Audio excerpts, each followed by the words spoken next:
Hello, എല്ലാവർക്കും നമ്മളുടെ പുതിയൊരു വീഡിയോയിലേക്ക് സ്വാഗതം. ഇന്ന് തല ഒന്നിങ്ങോട്ട് മാറ്റൂ. അതാട്ടോ, അമ്മമ്മ അവിടെ തന്നെ ഉണ്ട്. അമ്മമ്മയുടെ പൊസിഷൻ പേപ്പർ വായനയിൽ തന്നെയാണ്. പൊങ്ങ് ഇപ്പൊ നോക്കുന്ന തേങ്ങയുടെ ഉള്ളിൽ പൊങ്ങ് വെച്ചിട്ട് എന്തുണ്ടാക്കും? മസാലക്കറി. അതന്നെ, എന്തോ കറിയൊക്കെ ഉണ്ടാക്കും. ശരിക്കും നമുക്ക് അത് ട്രൈ ചെയ്യായിരുന്നു അല്ലേ? എത്രയാണ്ടായിരുന്നു. നിറയെ പൊങ്ങ്. പിന്നെ ഇന്നിപ്പോ നമ്മളിങ്ങനെയൊക്കെ വന്നുള്ളതിൽ എന്തോ ഒരു കാര്യമുണ്ട്. അമ്മ അതിന്റെ ഇടയ്ക്ക് ഒരു യാത്രയൊക്കെ പോയി വന്നു കേട്ടോ. ആരും പ്രതീക്ഷിക്കാത്തൊരു യാത്രയായിരുന്നു. ഞാൻ പോലും പ്രതീക്ഷിച്ചില്ല. അതന്നെയാണ്. കുറച്ച് ദിവസം മുന്നേ അമ്മ അങ്ങനെ പറയുന്നുണ്ടായിരുന്നു. പക്ഷെ എന്താന്നുള്ളത് ശരിക്കും പറയും. ഒരു തിരുവനന്തപുരം പത്മനാഭസ്വാമി ക്ഷേത്രത്തിലേക്ക് ഒരു യാത്ര, തീർത്ഥയാത്ര. അതന്നെ, നോക്കിയിരുന്നത് ഇങ്ങനെ ഞാനായിരുന്നു. അമ്മ പെട്ടെന്നൊരു ദിവസം അങ്ങോട്ട് പോയി. എന്നുവെച്ചാൽ അമ്മ ഇങ്ങനെ പറയുന്നുണ്ടായിരുന്നു കേട്ടോ. കുറച്ച് ദിവസമായിട്ട് ഇങ്ങനെ എന്താ പറയാ, അമ്മയ്ക്ക് നമ്മുടെ ഫ്രണ്ട്സിന്റെ ഒരു ഗ്രൂപ്പ് ഉണ്ട്, നാരായണീയൊക്കെ വായിക്കണല്ലേ, അവരുടെ ആ ഒരു ഗ്രൂപ്പ് ഉണ്ട്. അപ്പൊ അവരിങ്ങനെ അമ്മേനെ വിളിച്ചിട്ടുണ്ട്. പക്ഷെ ചില കാരണങ്ങൾ കൊണ്ട് അമ്മ പോണില്ല എന്ന് വെച്ചിട്ട് ഇങ്ങനെ ഇരിക്കുകയായിരുന്നു. പെട്ടെന്ന് പിന്നെ എന്താ പറയാ, ഒരു നിയോഗം എന്നൊക്കെ പറയില്ലേ, അപ്പൊ അമ്മ പോയേ പറ്റൂ എന്നുള്ളതാണ് അതിന്റെ കാര്യം. പത്മനാഭസ്വാമി വിളിച്ചു പോയി. അവിടെ നാരായണീയം വായിക്കാനായിരുന്നു. അപ്പൊ ചെറിയൊരു ആരോഗ്യ പ്രശ്നം, ഇരിക്കാനൊക്കെ കുറച്ചൊരു ബുദ്ധിമുട്ട്, നടുവേദന അങ്ങനെയൊക്കെയാണ്. അപ്പോ ദൂരല്ലേ വിചാരിച്ച് ഞാൻ ഒഴിവാക്കി. പക്ഷെ അവസാന നിമിഷം അതിന്റെ തലേ ദിവസം കൂടി അമ്മ എന്റെ അടുത്ത് ഇങ്ങനെ പറയായിരുന്നു. അമ്മ ഇങ്ങനെ ഇവിടെ ഇരിക്കും പറയായിരുന്നു, എന്താ പോയെന്ന് വെച്ചിട്ട് നാളെ പോവേണ്ടതായിരുന്നു, അവരെന്നേരെ വിളിച്ചതാണ്, ഇനിയിപ്പൊ അവരൊക്കെ നാളെ പോയി അവിടെ വായിക്കൂല എന്നൊക്കെ ഇങ്ങനെ പറയായിരുന്നു. പക്ഷെ നെക്സ്റ്റ് ഡേ പോകുന്ന അന്ന് രാവിലെ അമ്മയ്ക്ക് കോള് വരുന്നു. അതിലത്തെ ഒരാള് ഒഴിവായി. തലേ ദിവസം അവര് വിളിച്ചു, ചിലപ്പോ ഒഴിവാവും, സീറ്റ് ഉണ്ട്, വീണ്ടും പോരുവുണ്ട്. അപ്പോഴും ഇല്ലാന്ന് തന്നെ വിചാരിച്ചു. പക്ഷെ നമ്മുടെ മനസ്സിൽ അങ്ങനെ കാര്യമില്ല, പോണില്ല, ഞാൻ 100% പോവില്ല എന്നുള്ളതിൽ ഇരിക്കുകയായിരുന്നു. പക്ഷെ എന്താ പറയാ, ലാസ്റ്റിൽ എനിക്കൊരു കോള് വന്ന് ആ കൊണ്ടുപോണ ആളെ ധൈര്യമായിട്ട് പോയി കൊണ്ടുപോയി സുഖമായി പോയി വരാന്ന് പറഞ്ഞ ആ ഒരു ഇതില് അങ്ങടെ ഒരു ചെറിയ മനമാറ്റം വന്നു. അപ്പോഴും ഉറപ്പിച്ചില്ല. രാവിലെ 11:45 വീട്ടിൽ നിന്ന് പോണം. 11 മണിക്കാണ് ഞാൻ ഉറപ്പാക്കുന്നത് പോവാന്നുള്ളത്. രാവിലെ അമ്മ കൂടെ വന്നിട്ട് ചോദിക്കുക ഞങ്ങളുടെ അടുത്ത്, എന്താ വേണ്ട, ഞാൻ പോട്ടെ, എന്താ വേണ്ട വെച്ചിട്ട് എന്നോട് അമ്മമ്മോടും അച്ഛനോടൊക്കെ വന്നു ചോദിച്ചു.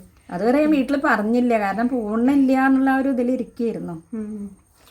അപ്പൊ അവസാനം അരമണിക്കൂറിന്റെ ഉള്ളില് തീരുമാനിച്ചു, പുറപ്പെട്ടു പോയി. വളരെ എന്താ പറയാ, അത്രയും സുഖകരമായ ഒരു യാത്ര, യാതൊരു ബുദ്ധിമുട്ടുണ്ടായില്ല. അതും പോരാ, പത്മനാഭസ്വാമി ക്ഷേത്രത്തിലെ ഉള്ളിലിരുന്ന് സഹസ്രനാമം, വിഷ്ണു സഹസ്രനാമം ജപിക്കാനും നാരായണീയം സമ്പൂർണ്ണമായിട്ട് വായിക്കാനും അത് ഒരു യോഗം. അതെ, ഇത് ഞാൻ അറിയുന്നവരുടെ അടുത്തൊക്കെ പറഞ്ഞപ്പോ അവര് പറയും, അത് ഭയങ്കര വലിയ കാര്യമില്ലേ എന്ന് വെച്ചാൽ പത്മനാഭസ്വാമി ക്ഷേത്രത്തിലൊക്കെ പോയിട്ട് ഒന്ന് പോയി കാണാൻ തന്നെ നമ്മൾ അത്ര കൊതിക്കും. ഞാൻ 2-3 പ്രാവശ്യം പോയിട്ടുണ്ട്, തൊഴുതിട്ടുണ്ട്. ഒരുപാട് മോഹിച്ചതായിരുന്നു, പക്ഷെ അത് സാധിച്ചു. പക്ഷെ ഇത് തീരെ മനസ്സില് ഇപ്പോഴെനിക്കത് സ്വപ്നാണോ യാഥാർത്ഥ്യാണോ എന്ന് മനസ്സിലാക്കാൻ ഒരു ബുദ്ധിമുട്ടുള്ള മാതിരി. നമ്മളിങ്ങനെ കാത്തിരിക്കുമ്പോഴല്ലേ നമുക്ക് ഇത് കാത്തിരിക്കുന്ന പരിപാടി ഉണ്ടായിട്ടില്ലേ, പെട്ടെന്ന് രാവിലെ അങ്ങോട്ട് പോയി വന്നു. ഇപ്പോഴും അമ്മ പോണ ടീമിന് അവർക്ക് അത്രയും എന്നോടുള്ള ഒരു താല്പര്യം, പോരൂ പറഞ്ഞിട്ട് ആരാണെങ്കിലും 1-2 പ്രാവശ്യം പറഞ്ഞാൽ ഇന്ത്യ പറയുമ്പോ ഒഴിവാക്കില്ലേ. അതല്ല, അവരിങ്ങനെ വിളിച്ചുകൊണ്ടേയിരിക്കുക, പോരൂ ബേബി ചേച്ചി, വരൂ പറഞ്ഞിട്ട്. അപ്പൊ അത് ഭഗവാന്റെ ഒരു നിയോഗമായിരിക്കും. അങ്ങനെ ഉണ്ട് എന്നല്ലേ പറയുന്നത്. പത്മനാഭസ്വാമി അവിടെ ചെല്ലണം എന്നുണ്ടെങ്കിൽ ഭഗവാന് തന്നെ തോന്നണം, അല്ലാണ്ട് അത് അവിടെ നിന്ന് ചിലര് പറയുകയും ചെയ്തു, അങ്ങനെയാണെങ്കിൽ ഇത്ര അത് സാധിക്കുള്ളൂ. അത് മാത്രല്ല, അവിടെ പോയിട്ട് ഉണ്ടായ കുറച്ച് അനുഭവങ്ങൾ, അതുകൊണ്ടാണ് ഞാൻ ഈ വീഡിയോ എടുക്കുന്നത്. ഇപ്പം അവിടെ പോയി വായിക്കാൻ പറ്റി, അതൊരു വിധം എല്ലാവർക്കും സാധിച്ചു എന്ന് പറയാം. പക്ഷെ അവിടെ പോയിട്ട് നമുക്ക് അനുഭവപ്പെട്ട ചില കാര്യങ്ങള്, അത് നമുക്ക് എന്താ പറയാ, ഒരു വല്ലാത്ത മാനസികമായിട്ട് ഭയങ്കര സന്തോഷം, എന്താ പറയുക, വിശ്വസിക്കാൻ പറ്റാത്ത രീതിയിലുള്ള ഒരു ഇതും ഒക്കെ ആയിരുന്നു. പക്ഷെ നമ്മളെ കൊണ്ടുപോയ ആള് അത്രയും അവിടെ ബന്ധമുള്ള ഒരു വ്യക്തിയാണ്. ആ കുട്ടി തന്നെ ഒരു തിരുമേനിയാണ്. അവരെന്നെ വണ്ടി എടുത്ത് അവരെന്നെ കൊണ്ടുപോയി നമ്മളെ സുഖമായിട്ട് തൊഴാൻ. അവിടെ തൊഴുക എന്ന് പറഞ്ഞാൽ അവരിങ്ങനെ ഗുരുവായൂർ ക്യൂ നിൽക്കണ മാതിരി ഇങ്ങനെ തൊഴുത് പറഞ്ഞയക്കുക. പക്ഷെ അവിടുത്തെ ആ ബന്ധം കാരണം നമുക്ക് അവിടെ ഉള്ളിൽ തന്നെ നിർത്തി ആ വിഗ്രഹങ്ങളൊക്കെ അഭിഷേകം ചെയ്യുന്നതും പൂജ ചെയ്യുന്നതും മാല അർപ്പിക്കുന്നതും നിവേദ്യങ്ങൾ അർപ്പിക്കുന്നതും എന്താ പറയുക, ഒരു 10-20 മിനിറ്റ് നേരം നമ്മൾ അമ്പലത്തിൻ്റെ ഉള്ളിൽ തന്നെ നിന്നിട്ട് എല്ലാം ഇങ്ങനെ കൺമുന്നിൽ കണ്ട് തൊട്ടില്ല എന്നുള്ള മാതിരി, തൊടരുതട്ടോ എന്ന് അവർ പറയും, അത്രയും അടുത്താണ് നമ്മൾ നിൽക്കണത്. അങ്ങനെ നിന്ന് ഒരു 10-20 മിനിറ്റ്, ഒരു അരമണിക്കൂർ നേരം എന്താ പറയുക, അങ്ങനെ ആ ഭഗവാന്റെ മുമ്പിൽ നിന്ന് നമുക്കതൊക്കെ കാണാൻ പറ്റുകയെന്ന് പറഞ്ഞാലേ ഇനിയിപ്പോൾ അത് സാധിക്കുമെന്ന് എനിക്ക് തോന്നണില്ല. അല്ല, ഇനി വേണമെന്ന് പറഞ്ഞാൽ അതൊരു അതിമോഹമാണ്. മോഹിക്കാതെ ഇത്രയും കിട്ടിയില്ലേ, ഇനിയിപ്പോൾ അത് കാണണമെന്നില്ലെങ്കിൽ അങ്ങനെ വേണമെന്ന് പറയുമ്പോൾ അതൊരു അതിമോഹമാണ്. എന്തായാലും അതൊരു വല്ലാത്ത അനുഭവമായി. പിന്നെ നമ്മളവിടെ ഇരുന്ന് സമ്പൂർണ്ണമായിട്ട് അമ്പലത്തിൻ്റെ ഉള്ളിൽ ഇരുന്ന് വായിച്ചു നാരായണീയ, ഒരു ബുദ്ധിമുട്ടും കൂടാതെ ഇരുന്ന് വായിച്ചു. പിന്നെ അവിടെ തമ്പുരാട്ടിമാരുണ്ടല്ലോ അമ്പലത്തിലെ കൊട്ടാരത്തിലെ കൊട്ടാരത്തിലൊരു വ്യക്തി എല്ലാ ദിവസവും പത്മനാഭസ്വാമീനെ വന്ന് തൊഴണം എന്നുള്ളതാണ് അത്ര അവിടുത്തെ ഒരു നിയമം. അപ്പോൾ രാവിലെ 7 മുതൽ 8 മണി വരെയാണ് അവരുടെ ആ സമയം. എപ്പോഴാണ് അവർ വരിക എന്നറിയില്ല. ആ വരുന്ന സമയത്ത് ക്ഷേത്രത്തിലുള്ള മൊത്തം ആളുകളെയും പുറത്താക്കിയിട്ട് അവരും അവരുടെ കൂടെ അവരുടെ കൊട്ടാരത്തിലെ ആൾക്കാരും ദേവസ്വത്തിൻ്റെ കുറച്ച് ആൾക്കാരും അങ്ങനെ ഒരു 5-8 പേര് കൂടിയിട്ട് അവർ വന്ന് അവിടെയൊക്കെ തൊഴുത് പോകും. ആ ഒരു കാഴ്ച, തമ്പുരാട്ടി വന്ന തൊഴുത കാഴ്ച, തമ്പുരാട്ടീനെ തന്നെ നമുക്ക് കാണാൻ പറ്റില്ല. പക്ഷെ ആ തമ്പുരാട്ടി ഇങ്ങനെ അവരുടെ കൂടെ വന്ന് അവിടെയൊക്കെ പ്രദക്ഷിണം വയ്ക്കുന്നതും തൊഴുതും ഇത്രയും അടുത്ത് നിന്നുകൊണ്ട് നമുക്ക് കാണാൻ പറ്റും. അപ്പോൾ നമ്മൾ വായിക്കണോടത്തിയിൽ ഇങ്ങനെ വന്ന് നിന്നു. അപ്പോൾ നമ്മൾ വായന നിർത്തി അവരെ തൊഴുതു, അവരും ചിരിച്ച് നമ്മളെ കണ്ട് തൊഴുതു. എന്താ പറയുക, അതൊരു വല്ലാത്ത ഇത് അതെ തിരുവനന്തപുരംകാർക്കൊക്കെ ഈ കാര്യം അറിയുണ്ടാവും. അത് പറഞ്ഞപ്പോൾ തിരുവനന്തപുരത്ത് ഒരു സബ്സ്ക്രൈബർ കണ്ടു, അവിടെ തന്നെ ജോലിയുള്ള ഒരു ആളാണ്. പേരൊക്കെ എനിക്ക് ഫോൺ നമ്പറൊക്കെ തന്നു. അപ്പൊ പറഞ്ഞു, ചേച്ചി എന്താ ആവശ്യം ഉണ്ടെങ്കിലും വരുമ്പോ വിളിക്കണം കേട്ടോ എന്നൊക്കെ പറഞ്ഞിട്ട്. അങ്ങനെ അപ്പോൾ അവരൊക്കെ സ്ഥിരം കാണുന്ന ഒരു കാഴ്ചയാണ്. പക്ഷെ അവർക്ക് പോലും ആ സമയത്ത് അവിടെ നിൽക്കാൻ പറ്റില്ല, അമ്പലത്തിൽ ഒരാൾക്ക് നിൽക്കാൻ പറ്റില്ല. അപ്പൊ നമ്മൾ ഇരുന്ന് വായിക്കുന്ന കുറച്ച് പേര് മാത്രം ഇവിടുന്ന് പോയവര്. അങ്ങനെ ആ തമ്പുരാട്ടീനെ അടുത്തുനിന്ന് കണ്ടു, തൊഴുതു. അങ്ങനെ അതൊരു വല്ലാത്ത അനുഭവം. പൂജയുടെ നേരത്ത് പത്മനാഭസ്വാമിയുടെ അടുത്ത് നിന്ന് തൊഴുതത് അത് വേറൊരു അനുഭവം. അതൊക്കെ കഴിഞ്ഞ് നമ്മൾ റൂമിൽ വന്ന് ഫുഡൊക്കെ അടിപൊളി ഫുഡ്, റൂമില് ബ്രേക്ക്ഫാസ്റ്റും. അമ്മ പോയ ഉടനെ തന്നെ സ്റ്റാറ്റസ് ഇട്ടിരുന്നു. അമ്മയുടെ ഫോണില് സ്റ്റാറ്റസ് ഇങ്ങനെ എല്ലാത്തിനും നോക്കുമ്പോ നല്ല സദ്യ, അടിപൊളി ലഞ്ച്, ബ്രേക്ക്ഫാസ്റ്റ് ആയാലും ശരി, ലഞ്ചായാലും നല്ല സദ്യയായിരുന്നു.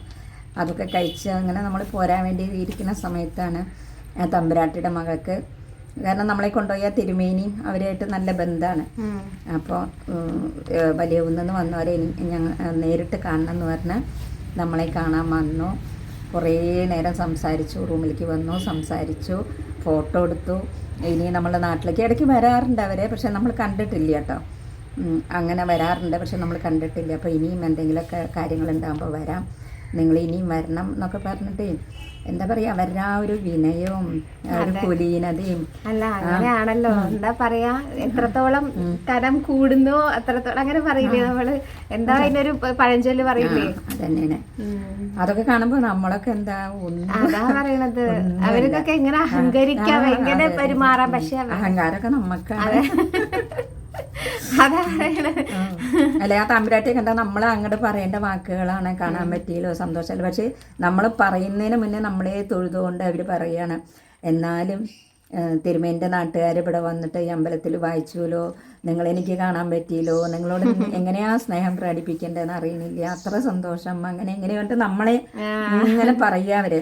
അപ്പൊ നമ്മളിങ്ങനെ അന്തം വിട്ട് നിൽക്കാന്ന് നമുക്ക് പറയാൻ വാക്കുകളില്ല, നമ്മൾ അവരോട് പറയേണ്ട കാര്യങ്ങളാണ് അതൊക്കെ. പക്ഷേ നമ്മൾ തിരിച്ച് ഇതൊക്കെ കേൾക്കുമ്പോൾ പിന്നെ എന്ത് പറയണമെന്ന് അറിയാതെ ഇങ്ങനെ അങ്ങനെ കൂടെ നിന്നു, ഫോട്ടോ എടുത്തു, ഇനിയും ചെല്ലണം എന്നൊക്കെ പറഞ്ഞിട്ടുണ്ട്. അപ്പൊ ആ കൊണ്ടുപോയ തിരുമേനിക്കും കൂടെ വിളിച്ച് ഏറ്റവും കൂടുതൽ പത്മനാഭസ്വാമി വിളിച്ചിട്ട്, അതിലേറെ കൊണ്ടുപോയ പിന്നെ മാതിരി കുറച്ച് നാരായണീയ സന്ധ്യയുടെ കുറച്ച് അമ്മമാരെ അവരെ ഒരു വിളി കൊണ്ടാണ് നമ്മൾ പോയത്. പിന്നെ കൊണ്ടുപോയ തിരുമേനി, ആ തിരുമേനിയായിട്ടുള്ള ഒരു ബന്ധം, അവര് വന്ന കുറെ സാധനങ്ങൾ നമുക്ക് തിരുവനന്തപുരത്തുനിന്ന് നമ്മള് കഴിഞ്ഞ പ്രാവശ്യം വരെ പൊങ്കാലയ്ക്ക് പോയ സമയത്ത് ഞാനന്ന് പറഞ്ഞിരുന്നില്ല, ബോളി കൊണ്ടുവന്നില്ല. അന്ന് ഞങ്ങൾക്ക് അത് ഭയങ്കര വിഷമായിരുന്നു. കാരണം ഞാൻ ഇവിടുന്ന് പോകുമ്പോ തന്നെ ഞാൻ ആ കുട്ടിയുടെ അടുത്ത് പറഞ്ഞിരുന്നു, 2 ബോളി കിട്ടുകയാണെന്നുണ്ടെങ്കിൽ എനിക്ക് ആവശ്യമായിരുന്നു. പക്ഷെ എന്താ പറയാ, കുന്നോളം മോഹിച്ചു, കുന്നോളം കിട്ടി എന്ന് പറയില്ലേ, എന്ന മാതിരി നമുക്ക് ഓരടപ്പ പായസവും. ആ പായസത്തിനൊരു പേരുണ്ട്, എന്തായിരുന്നു പേര്? അമ്മയുടെ കണ്ടു സ്പെഷ്യൽ പേര്, അത് അവിടെ ഉള്ളവർക്കൊക്കെ അറിയുണ്ടാവും. ഒരു പായസവും അതുണ്ടല്ലോ ആ പായസം വലിയൊരു പാത്രം. ഞാൻ അതൊക്കെ വീഡിയോയിൽ കാണിക്കട്ടെ, ഞാൻ അതൊക്കെ അന്ന് തന്നെ വീഡിയോ എടുത്ത് വെച്ചിട്ടുണ്ട്. വലിയൊരു ഇതില് പായസം. ആ പായസം എന്ന് പറഞ്ഞാൽ അതിനൊരു പ്രത്യേകത ഉണ്ട്, ലൈഫിൽ കഴിച്ചിട്ടില്ല പറയും. അത്ര ടേസ്റ്റ് ഉള്ള മാസങ്ങളോളം ഇരുന്നാലും കേടുവരില്ല, ഒരു സ്പെഷ്യൽ ടേസ്റ്റ്. ഞാനത് ദിവസവും കഴിച്ചുകൊണ്ടിരിക്കുക. കാരണം നല്ല വലിയ മുന്തിരിങ്ങയൊക്കെ ഇട്ട് നല്ല ടേസ്റ്റ് ഉള്ള ഒരു പായസം. നല്ല കൊറേ ബോളി മുറുക്ക്, അങ്ങനെ തമ്പുരാട്ടി നമുക്ക് കുറെ സാധനങ്ങള്. അതാ നമ്മളുടെ വലിപ്പമല്ല, ആ കൊണ്ടുപോയി തിരുമേനി അവരും കൂടി ഉള്ള ആ ഒരു ബന്ധം, അവരുടെ നാട്ടുകാരാണെന്ന് പറഞ്ഞിട്ടുള്ള ആ ഒരു സ്നേഹം, അങ്ങനെ എന്താ പറയാ, ഒരു വല്ലാത്തൊരു അനുഭൂതിയായിരുന്നു അത് അനുഭവിച്ചറിയുമ്പോ തന്നെ. അതാണേ ആ പാത്രം ഞാൻ വേണമെങ്കിൽ കാണിച്ചിട്ട് അതിന്റെ കാര്യം. അതെ, ഞാൻ പറഞ്ഞു ഇനിയിപ്പോ നമ്മൾ എന്ത് വഴിപാടി വെച്ചാലും നമ്മളിപ്പോ കിലോ കണക്കിൽ സ്വർണം വാങ്ങി വെച്ചാലും നമ്മൾ വാങ്ങിയതല്ലേ, കുറെ കഴിയുമ്പോൾ നമ്മളത് മറന്നു. പക്ഷെ ഈ ഒരു പാത്രം നമ്മുടെ വീട്ടിലുള്ളിടത്തോളം കാലം നമ്മളെ ഈ ഒരു യാത്രയും ആ ഒരു പത്മനാഭസ്വാമിനെയും ആ ഒരു തമ്പുരാട്ടീനെയും അത് എന്നും ഓർമ്മ ഉണ്ടാവും. ഒരു മിനിറ്റ്, ഞാൻ ആ പാത്രം ഒന്ന് എടുത്തിട്ട് വരട്ടെ. ഇതാണ് കേട്ടോ ആ പാത്രം, വലിയൊരു പാത്രമാണ്, വലിയ പാത്രം. ഇത് അമ്മയ്ക്ക് മാത്രല്ല കേട്ടോ, കൂടെ പോയ എല്ലാവർക്കും ഇതുപോലത്തെ പാത്രത്തിലാണ് പായസം കിട്ടിയിട്ടുള്ളത്. അപ്പൊ നമ്മള് ഇതിങ്ങനെ കിട്ടിയപ്പോ പാറു ഇവിടെ വന്നിട്ട് അമ്മ ഇങ്ങനെ കഥയൊക്കെ പറയുമ്പോ പറയായിരുന്നു, നമ്മളിങ്ങനെ സിനിമകളിലും ഇതിലൊക്കെ അല്ലെങ്കിൽ പഴയ ആൾക്കാരൊക്കെ പറയുന്ന കേട്ടില്ലേ, പണ്ടിന്റെ മുത്തശ്ശന് രാജാവ് കൊടുത്തിട്ടുള്ളതാണ് എന്നൊക്കെ പറഞ്ഞിട്ട് ഇങ്ങനെ കാണിക്കില്ലേ. നമുക്ക് ഈ പാത്രം എന്തായാലും എടുത്തേക്കാം, ഇത് ഏകദേശം അങ്ങനെയൊക്കെ തന്നെയല്ലേ. തീർച്ചയായിട്ടും പറയണേ, നമ്മളിപ്പോ ഒത്തിരി സ്വർണം വാങ്ങി, ഒരു മാല വാങ്ങി, വള വാങ്ങി, കുറെ കഴിയുമ്പോൾ നമ്മളത് മറന്നു പോകും. പക്ഷെ ഈ ഒരു പാത്രം നമ്മളുടെ വീട്ടിലുള്ളിടത്തോളം കാലം അത് കാണുമ്പോൾ നമുക്ക് അവരെ ഓർമ്മ ഉണ്ടാവുക, ഒരു യാത്രയും ആ ഒരു പത്മനാഭസ്വാമിനെയും. 7 പേരോ 8 പേര്, എത്ര പേരുണ്ടായിരുന്നു? അത്രയും പേർക്ക് ഇങ്ങനത്തെ പാത്രം നിറയെ പായസം, നിറച്ച് പായസം. പിന്നെ പക്ഷെ ബാക്കിയെല്ലാം കഴിച്ചു കഴിയും. പായസം, മുറുക്ക്, പിന്നെ ആ മുറുക്കിന്റെ ടേസ്റ്റ് അത് പ്രതു കഴിച്ചിട്ടാ പറഞ്ഞത്. ഇനിയിപ്പോ ഈ മുറുക്ക് കിട്ടണം വെച്ചെങ്കിൽ തിരുവനന്തപുരത്ത് പോകണ്ട, അത്രയും ടേസ്റ്റ് ഉള്ള ഒരു മുറുക്ക് കിട്ടോ, നല്ല രസമുണ്ടായിരുന്നു. അതൊക്കെ കഴിച്ചു കഴിയും. പക്ഷെ ഈ ഒരു പാത്രം എന്നും ഇവിടെ അങ്ങനെ ഉണ്ടാവും. അമ്മ അതിന്റെ പേര് നോക്കുകയാണ്, എന്തോ ഒരു പേരുണ്ടായിരുന്നു ആ പായസത്തിന്. അപ്പൊ എന്തായാലും നമ്മള് ബോളി കഴിച്ചു. അപ്പൊ എന്തായാലും അമ്മ വന്ന അന്ന് തന്നെ നമ്മള് പായസം വീഡിയോ ഉണ്ട്, ഞാൻ വീഡിയോ തന്നെ എടുത്ത് വെച്ചിട്ടുണ്ട്. അല്ല, അമ്മ ബോളി കൊണ്ടുവന്ന അപ്പൊ തന്നെ നമ്മള് പാൽപ്പായസം വെച്ചു. പായസം കൂട്ടി കഴിക്കണം പറഞ്ഞിട്ട്. അപ്പൊ നമ്മൾ എന്നിട്ട് പായസമൊക്കെ കൂട്ടിയിട്ട് ബോളി കഴിച്ചു. ഇപ്പൊ സമാധാനമായി. ശരിക്കും തിരുവനന്തപുരത്തെ ബോളി തന്നെ. അന്ന് നമ്മള് വളാഞ്ചേരി പോയിട്ട് ഒരു ബോളി കഴിച്ചപ്പോ അത് ശരിയല്ല, ശരിക്കും പായസത്തിന്റെ ഉള്ളിലേക്ക് അങ്ങനെ ഇട്ടിട്ട് അങ്ങനെ ഒരു ഇതായിരുന്നു അത്. അപ്പൊ അത് കണ്ടപ്പോ പലരും പറഞ്ഞിരുന്നു ഇതല്ല ശരിക്കും തിരുവനന്തപുരത്ത് വരൂ പറഞ്ഞിട്ട്. പക്ഷെ അന്ന് ഇവര് പോയപ്പോ മേടിക്കാനും പറ്റിയിട്ടുണ്ടായിരുന്നില്ല. ഈ പ്രാവശ്യം എന്തായാലും കറക്റ്റ് സാധനം. ഞങ്ങൾക്ക് ഒരു ദിവസത്തെ ഭക്ഷണം തന്നെ അന്ന് അതായിരുന്നു. ഞങ്ങൾ മുഴുവനായിട്ട് ബോളിയൊക്കെ നന്നായിട്ട് എല്ലാവരും കഴിച്ചു. എന്തായാലും സന്തോഷമായി. അതായിരുന്നു തിരുവനന്തപുരം യാത്ര അല്ലേ. അപ്പൊ ഇതിപ്പോ അറിയുന്നവരിപ്പോ ഇപ്പൊ നമ്മൾ ഈ വീഡിയോ കാണുന്ന തിരുവനന്തപുരത്തുള്ള കുറെ ആൾക്കാരുണ്ട്. അപ്പൊ അവരൊക്കെ ഇപ്പൊ ചോദിക്കും വരുന്നതൊന്ന് പറയായിരുന്നു, അങ്ങനെയൊക്കെ ഒരു പ്ലാനിങ് അറിയില്ലായിരുന്നു. അതാണ് ഒരാഴ്ച മുന്നേ തുടങ്ങി വിളിക്കല്, വരൂ പറഞ്ഞിട്ട്. അപ്പോൾ എൻ്റെ ആരോഗ്യസ്ഥിതി ശരിയല്ലാത്തതുകൊണ്ട് ദൂരം കുറയില്ലേ, വീട്ടിൽ നിൽക്കാൻ ഒറ്റയ്ക്ക് പോവാന്നൊക്കെ പറയുമ്പോൾ ഇല്ല പറഞ്ഞിങ്ങനെ തലേ ദിവസം രാത്രിയാണ് ഇങ്ങനെ വേണോ വേണ്ടേന്നൊരു മനസ്സിൽ വന്നത്. ഒരു സ്വപ്നം കണ്ട പോലത്തെ ഒരു യാത്ര. അമ്മമ്മി പറഞ്ഞു ഓക്കെ, എല്ലാവരും പറഞ്ഞു, അമ്മ പറഞ്ഞു പൊക്കോ, നിനക്ക് കിട്ടിയ മോളും പറഞ്ഞു അമ്മ പൊക്കോളൂ, അമ്മയ്ക്ക് എന്താ യാത്ര ചെയ്യണോണ്ട് എന്താ. പിന്നെ അച്ഛനും സമ്മതിച്ചു, പൊക്കോ കുഴപ്പമൊന്നുമില്ല, നോക്കിയാൽ മതി എന്നൊക്കെ പറഞ്ഞപ്പോ അങ്ങനെ ഒരു യാത്ര ഉണ്ടായി. ഇതിന്റെ ഇടയ്ക്ക് എന്തായാലും തിരുവനന്തപുരം യാത്ര അതിങ്ങനെ ഓർത്തിരിക്കുമ്പോഴാണ് കഴിഞ്ഞ വർഷത്തെ പൊങ്കാലയ്ക്ക് ഒരു വർഷം ആവാറായി. 2-3 മാസം കൂടെ കഴിഞ്ഞ പൊങ്കാലയായി. എത്ര പെട്ടെന്നല്ലേ സമയം പോകുന്നത്. കഴിഞ്ഞ വർഷം പോയി. അതും രസമുണ്ട്. കഴിഞ്ഞ പ്രാവശ്യം പൊങ്കാലയ്ക്ക് പോയ അതേ ബിൽഡിങ്ങിൽ താമസിക്കുന്ന തൊട്ട ബിൽഡിങ്, ഇതേ ബിൽഡിങ്, വലിയ റൂം, ഹോള്, 8 ബെഡ് ഉണ്ടായിരുന്നു. ഞങ്ങൾ 8 പേർക്ക് 8 ബെഡ്. പിന്നെ ഒരു എന്താ പറയാ കട്ടില് 8 കട്ടിലുണ്ടായിരുന്നു റൂമില്. പിന്നെ ഒരു എക്സ്ട്രാ ബെഡ് അവര് കൊണ്ടുവന്നു. പക്ഷെ അതിന്റെ വീഡിയോ ഫോട്ടോ ഒന്നും, അതിന്റെ വീഡിയോ ഒന്നല്ല, അമ്പലത്തിന്റെ അവിടെ ഫോണൊന്നും ഉപയോഗിക്കാൻ പറ്റില്ല. ഭയങ്കര സ്ട്രിക്റ്റ് ആണ്, ഗുരുവായൂരത്തെ മാതിരി ഒന്നും ഉപയോഗിക്കാൻ പാടില്ല. അതെ, അതുകൊണ്ട് അധികം വീഡിയോസ് അങ്ങനെ ഒന്നും എടുക്കാനൊന്നും. പുറത്തിറങ്ങി ഞങ്ങള് കുറച്ച് എല്ലാരും കൂടിയൊക്കെ അങ്ങനെ എടുത്തു, അത്രേ ഉള്ളൂ. അതേ ഉള്ളൂ. അപ്പൊ പക്ഷെ ഇവിടെ വന്ന് ഇങ്ങനെയൊക്കെ ഇത്ര കാരണപ്പോഴാണ് ഞാനും ഓ ഇങ്ങനെയൊക്കെ ഉണ്ടായി എന്നുള്ള ആ ഒരു കാര്യം. അപ്പം ഞാനത് എന്തായാലും ഒരു വീഡിയോ ആയിട്ടൊക്കെ അങ്ങനെ പറയാമെന്ന് വിചാരിച്ചു. അതന്നെ കാര്യം. അപ്പം ഭയങ്കര സന്തോഷമായിട്ടിരിക്കുകയാണ്. നമുക്കും പോണ്ട അമ്മമ്മ? എവിടേക്ക്? എന്റെ കൂടെ അല്ലേ? കണ്ടോ, അമ്മമ്മ റെഡിയാണ്. പിന്നെ എന്താ വേണ്ടത്? ഈ വർഷം പോണ്ട പൊങ്കാലയ്ക്ക്? ധൈര്യം പോരാ. കഴിഞ്ഞ വർഷം അതിന് ധൈര്യം ഉണ്ടായിട്ട് പോയതാ? അല്ല, അത് ഭഗവതി വിളിച്ചപ്പോ പോയതാ. അതാ പറയണതേ, എന്റെ ജീവിതത്തിൽ വിചാരിച്ചിട്ടില്ല അങ്ങനെ ഒരു സംഭവം ഉണ്ടാവുന്നത്. അതന്നെ, പേടിച്ചിരുന്നതാണ് ഇത്രയും കാലം. അതന്നെ, എന്തായാലും ഒരു വർഷം പോയി. എന്താച്ചാ അവിടുത്തെ തിരക്കും വെയിലും ചൂടും ഒക്കെ പറയുന്ന കേട്ടുള്ള പേടി കൊണ്ട് പേടിച്ചിട്ട് അങ്ങനെ തോന്നിയിട്ടേ ഇല്ലായിരുന്നു മനസ്സിന്. അപ്പൊ ഒരു നിയോഗം അത്രേ ഉള്ളൂ. നിയോഗാണ് എല്ലാം. എന്റെ നിയോഗം എന്നാണാവോ 84 വയസ്സിൽ 85 വയസ്സിലായി നിയോഗം ഉണ്ടായി. അതാണ്. എനിക്കെന്താ അറിയോ, മക്കൾക്ക് ശരിക്കും എക്സാം വരുന്നത് ആ ടൈമാണ്, മാർച്ച് ഒക്കെയാണ് ഒരു വിഷമം. എക്സാം ടൈമിൽ മാറി നിൽക്കുക പറയുമ്പോഴും ഒരു ബുദ്ധിമുട്ടാണ്. എന്തായാലും നോക്കാം എന്നെ എപ്പോഴാ വിളിക്കണെന്നുള്ളത്. വിളിച്ചാൽ തന്നെ പോവാൻ പറ്റുള്ളൂ, ഒരു സംശയം. അത് ഉറപ്പാ, അത് മനസ്സിലായി. പുറപ്പെട്ടാലും അതിന് യോഗ ഉണ്ടെങ്കിലേ പോവാൻ പറ്റും. അതെ. അപ്പൊ കഴിഞ്ഞ വർഷം ഇവര് പോകുന്ന സമയത്ത് പാറുവിന്റെ 10th എക്സാം നടന്നു. എക്സാമിന്റെ ഇടയിലാണ് നിങ്ങൾ പോയിണ്ടായിരുന്നത്. അപ്പം അപ്പോഴും പറ്റിയില്ല. അതിന്റെ മുമ്പത്തെ വർഷം, കഴിഞ്ഞ വർഷമൊക്കെ തൊട്ടിട്ട് നമ്മളിങ്ങനെ പോവാൻ ഇതായിട്ടുള്ളൂ. അതിന്റെ മുമ്പത്തെ വർഷമൊക്കെ ഇങ്ങനെ ആഗ്രഹം ഉണ്ടായിരുന്നു, പക്ഷെ അങ്ങനെ നോക്കിയിട്ടുണ്ടായിരുന്നു. അതെ, നമ്മളുടെ തന്നെ റിലേറ്റീവ് ആണ്. കാശ്യ. നമുക്ക് പോണട്ടെ, സെപ്റ്റംബറിലാണ് അവള് പറഞ്ഞിരുന്നത്. അപ്പൊ നീ എവിടേക്കൊക്കെ പോവാൻ കിടക്കുന്നത് ആർക്കറിയാം. ചിലപ്പോ കുട്ടികളൊക്കെ എന്നെ നമുക്കും പോണം എല്ലായിടത്തും. അമ്മമ്മ റെഡിയാന്ന് പറഞ്ഞിരിക്കുന്നു. പായസത്തിന്റെ പേരെന്താന്ന് നോക്കാൻ വേണ്ടിട്ടായിരുന്നു നമ്മള്. പേര് കിട്ടി. എന്തായിരുന്നു? ഇതാണ് മേനി തുലാ പായസം. അത് നമ്മൾ ഈ ശതശയം കഴിക്കണത് കാക്കൂട്ട് അരക്കൂട്ട് മുഴുവൻ പറയൂ. പല വിലടി പല നിരക്കിന്റെ ഉണ്ട്. അമ്പലത്തില് ഭക്തര് കഴിപ്പിക്കുന്ന പായസാണ്. ഭയങ്കര ടേസ്റ്റ് ഉള്ള ഒരു പായസം. ഒരു മുഴുവൻ കഴിക്കുകയാണെങ്കിൽ 6000 രൂപ. പിന്നെ അത് അരക്കൂട്ട് കാക്കൂട്ട് അങ്ങനെ 500 രൂപ മുതൽക്കുള്ളതുണ്ട്. ഇവിടെ നോക്കി പറയും. 500 രൂപ മുതൽക്കുള്ളതുണ്ട്.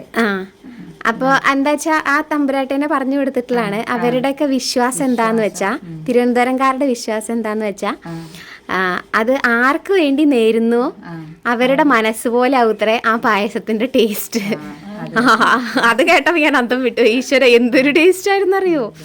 അപ്പൊ നിങ്ങൾ ഈ ചെല്ലുന്നവർക്ക് എന്നുള്ള അല്ലേ, ആ തിരുമേനിക്ക് വേണ്ടിയിട്ട് ആ തമ്പുരാട്ടി കഴിച്ചായിരുന്നു. ഭയങ്കര അങ്ങനത്തെ ആൾക്കാരാണ്. അതെ, നല്ല ടേസ്റ്റ്. ഞാനും അത് എങ്ങനെ ഒരു ടേസ്റ്റിൽ കഴിച്ചിട്ടില്ല, അത്ര ഒരു ടേസ്റ്റ് ആയിരുന്നു. പിന്നെ അമ്പലത്തിന്റെ ഉള്ളിൽ ചെന്നപ്പോ അവര് അതിന്റെ ഐതിഹ്യമൊക്കെ പറഞ്ഞു തന്നു. പത്മനാഭസ്വാമി ക്ഷേത്രത്തില് സാളഗ്രാമം കൊണ്ട് കടിച്ചർക്കര ഉപയോഗിച്ചാണ് അത്ര അത്. ശരിക്കും സാളഗ്രാമം എന്ന് പറയുമ്പോ അത് എവിടുന്ന് നേപ്പാളിൽ നിന്ന് കൊണ്ടെന്താ അത്രേ. ഒരു സാളഗ്രാമം ഉണ്ടായാൽ ഒരു ക്ഷേത്രമായി. ഒരു ക്ഷേത്രത്തിൽ ഒരു സാളഗ്രാമം ഇത്ര ഉണ്ടാവും. 3 സാളഗ്രാമമുള്ള അമ്പലം മഹാക്ഷേത്രമായി ഇത്ര. ഇവിടെ 12,000 സാളഗ്രാമം വെച്ചിട്ടാണ് അത്ര ഭഗവാന്റെ പ്രതിഷ്ഠ. ഇങ്ങനെ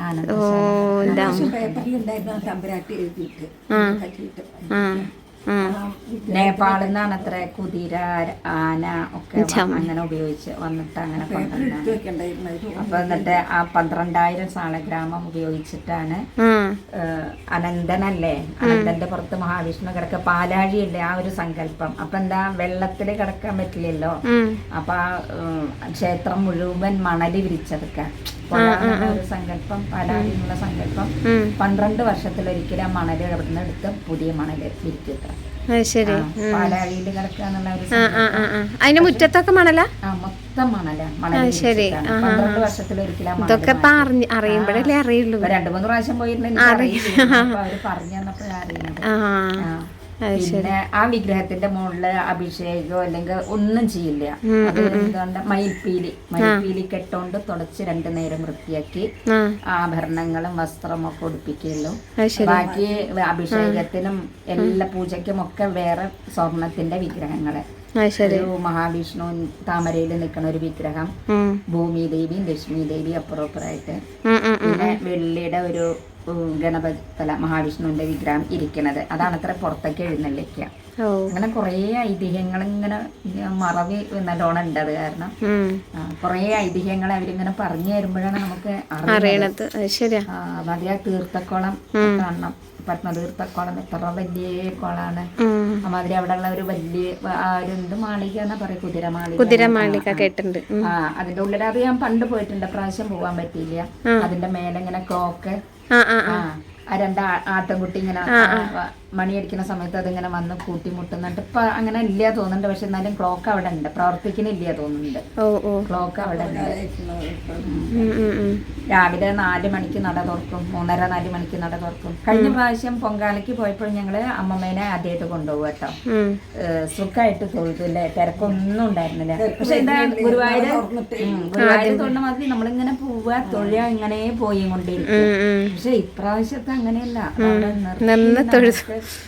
ഒരു 10-20 മിനിറ്റ് നേരം. എന്നിട്ട് രണ്ടാമതൊക്കെ കഴിഞ്ഞിട്ട് വീണ്ടും അവര് നമ്മളെ പുറത്തേക്ക് ആക്കി വീണ്ടും അകത്തേക്ക് വിളിച്ച് വീണ്ടും തൊഴിച്ച് പ്രസാദങ്ങളെ അഭിഷേകം ചെയ്ത എല്ലാതും നമുക്ക് ഇങ്ങനെ പ്രത്യേകം തന്നെ തൊഴുത് നമസ്കരിച്ച് പോരുകയെന്ന് അറിയുമ്പോഴേ അതൊരു വല്ലാത്തൊരു അനുഭവമായിരുന്നു. പറയാൻ വയ്യ. ഭാഗ്യം എന്ന് പറഞ്ഞാലും ഉണ്ട്, അങ്ങേയറ്റത്തെ ഭാഗ്യം. അങ്ങനെ പ്രതു പറഞ്ഞപ്പോ അത്രയും വിചാരിച്ചില്ലേ മുറുക്കിനെ പറ്റിട്ട്? അടിപൊളി. പ്രതു എന്താ പറഞ്ഞ? Best murukku in my life. എന്തൊരു സോഫ്റ്റാണ്, ഭയങ്കര ടേസ്റ്റി അല്ലേ? സൂപ്പർ.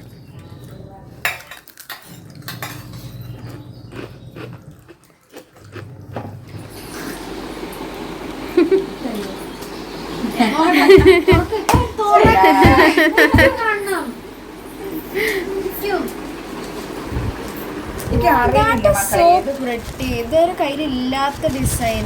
ഞാനും അങ്ങനെ തെരഞ്ഞെടുത്തതാണ്. കമ്മലൊക്കെ മേടിച്ചു നടന്നിട്ടുണ്ടായിരുന്ന. Very nice. You see how these all are designs that we've never had. Very demure. Okay, ഒന്ന് കാണിച്ചേ, ഓരോന്നെടുത്ത് കാണിച്ചിങ്ങട്. അതൊരു മൈപ്പീലിയും ജിമിക്കി മാതിരി തോന്നിയത്. പിന്നെ ഇത് കാണാത്തൊരു രസം, ഒരു കാവടി മോഡല്. പിന്നെ ഇതും അതെ, നല്ല രസം തോന്നിക്കും. പാറുവിന് ചെറുതല്ലേ ഇഷ്ടം. ഒരു റിങ് മാതിരി അടിയിലൊരു തൂങ്ങില് വെട്ട്. പിന്നെ ഇതെനിക്ക് ഒരാള് കണ്ടോ ഇതിന്റെ ഉള്ളില് ഡാൻസ് കളിക്കുന്നതാണ്. ഞാൻ അങ്ങനെ സെലക്ട് ചെയ്ത്. ഇത് സേവിന്റെ അടുത്തുണ്ട്. ആണോ? അങ്ങനെ ഞാൻ ഇല്ലാത്ത എത്രയോ കമ്മലൊക്കെ എറിയും, വളി കമ്മലൊക്കെ. എനിക്ക് അറിയില്ല എടുക്കണമെന്ന്.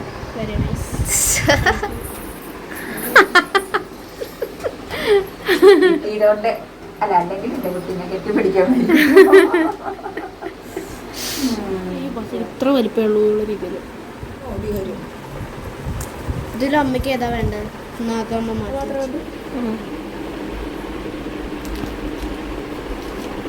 എനിക്കത് ഇഷ്ടപ്പെട്ടു, അതിൻ്റെ ആ രൂപം. അമ്മ തിരുവനന്തപുരത്ത് നിന്ന് വന്നതിന് ശേഷം അവിടുത്തെ കാര്യങ്ങളൊക്കെ ഇങ്ങനെ കുറേ ഇങ്ങനെ പറഞ്ഞപ്പോൾ, കുറേ ഐതിഹ്യങ്ങളെ പറ്റി അറിഞ്ഞതൊക്കെ ഇങ്ങനെ പറഞ്ഞപ്പോൾ ഒക്കെ അത് നിങ്ങളെല്ലാവരുമായിട്ട് ഒന്ന് ഷെയർ ചെയ്യണം തോന്നി. അതുകൊണ്ടാണ് ഇങ്ങനൊരു വീഡിയോ എടുത്തത് കേട്ടോ. അപ്പോൾ എന്തായാലും വീഡിയോ ഇഷ്ടപ്പെട്ടിട്ടെങ്കിൽ ഒന്ന് ലൈക്ക് ചെയ്യുക, ഷെയർ ചെയ്യുക. പിന്നെ ആദ്യമായിട്ടാണ് നമ്മളെ ചാനൽ കാണുന്നുണ്ടെങ്കിൽ ഒന്ന് സബ്സ്ക്രൈബ് ചെയ്യാൻ മറക്കരുത്. അപ്പോൾ അടുത്ത വീഡിയോ ആയിട്ട് കാണുന്ന വരയ്ക്കും ബായ്.